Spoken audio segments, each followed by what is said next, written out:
Thank you, Dr. Caston. Good evening, guests. It's wonderful to be joining all of you tonight.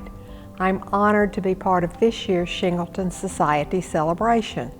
My husband Gordon and I have been longtime members of this group, and we look forward to being back together in person at the Washington Duke Inn, hopefully in 2022. Beginning in the mid-1990s, my husband and I have been involved with Duke Cancer through membership on the Citizens Advisory Council, which was dissolved a few years ago, and we now proudly serve on the DCI Board of Advisors.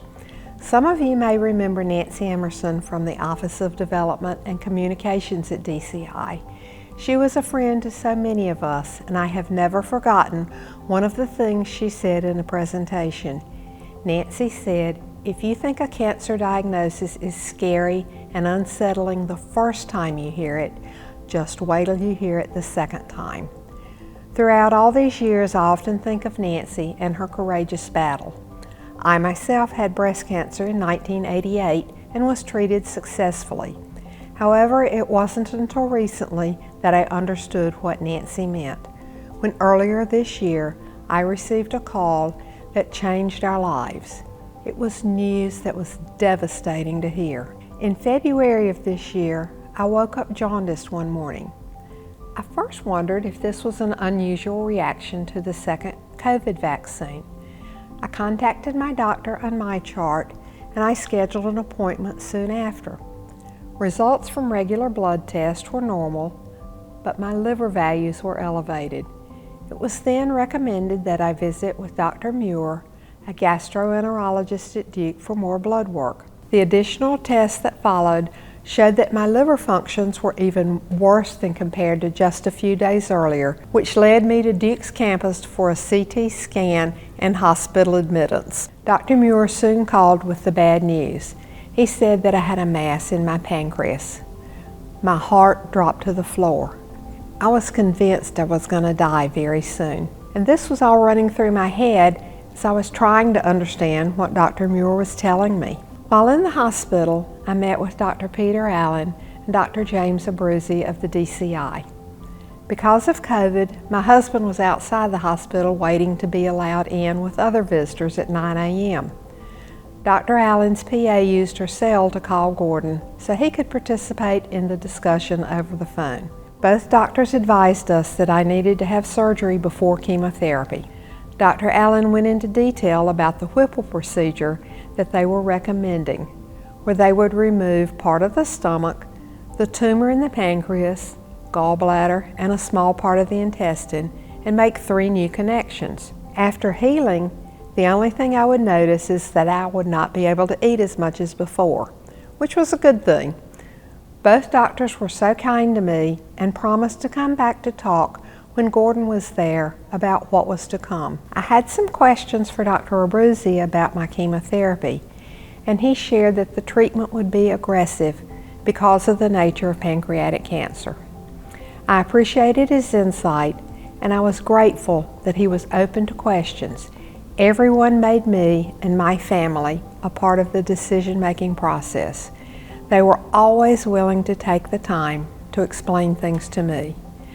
My next step would be to focus on surgery and recovery. Dr. Allen told me to avoid researching the procedure on the internet before surgery, which was great advice and something I actually did and still haven't done. We went home preparing for a hospital stay, and I joked with Dr. Allen that I hadn't spent a night in the hospital since 1988 when I beat cancer the first time. He laughed and said, "Things have changed since then." I got home and did the typical things. Cleaned house, cooked some things for the freezer, and put clean sheets on the beds. I tried to keep myself busy and my mind occupied. I made a few calls to tell friends and relatives, and we made certain our necessary legal documents were appropriately filed. All things to consider at a time like this. As I reflect back, it's amazing how quickly all this transpired. From jaundice to diagnosis to surgery in a matter of 2 weeks.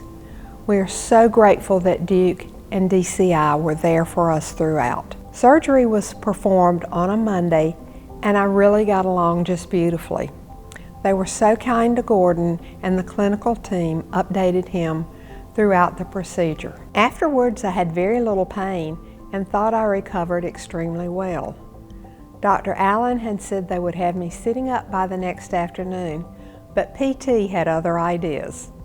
I was up walking the halls the next morning. After the staples were removed, we were able to head to our beach home for the rest of my recuperation. Eating and walking, reading and watching for dolphins consumed most days. 10 weeks after surgery, I was ready to start my aggressive chemotherapy. The first treatment went very well, and I did not have any side effects, and really thought chemo was going to be a breeze. The second infusion caused a drop in blood counts, for which Dr. Abruzzi prescribed Neupogen injections to be administered at home. It is nice having a retired dentist as a spouse, so he could give me my injections. I used to volunteer with the cancer center in my hometown, and I remembered the patients always talking about how severe their muscles ached throughout the Neupogen treatment. Thanks to research, it's been discovered that the aching was caused by a histamine reaction, and taking 2 Claritin tablets throughout the Neupogen injections would often solve the problem. Now, this may seem like a very small discovery in the world of research, but it makes a huge difference for patients. After round 3 of chemo, I began losing weight and my stamina decreased. It was recommended by my doctors to postpone the next treatment for 2 weeks. We were able to resume the 4th cycle.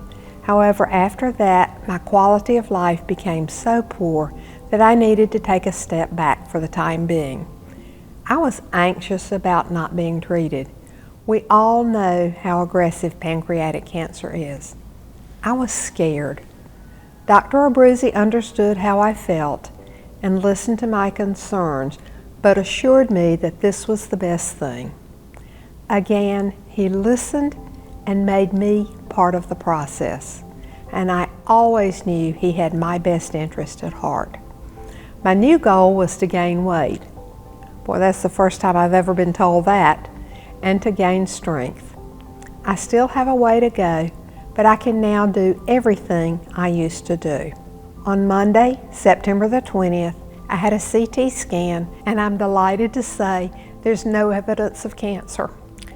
Because of this, Dr. Abruzzi has decided to begin treatment again, but with different drugs. I'll be monitored closely, and I know that I'm in good hands with my care team. Along with serving on the board of DCI advisors, Gordon and I both serve on the Preston Robert Tisch Brain Tumor Board of Advisors.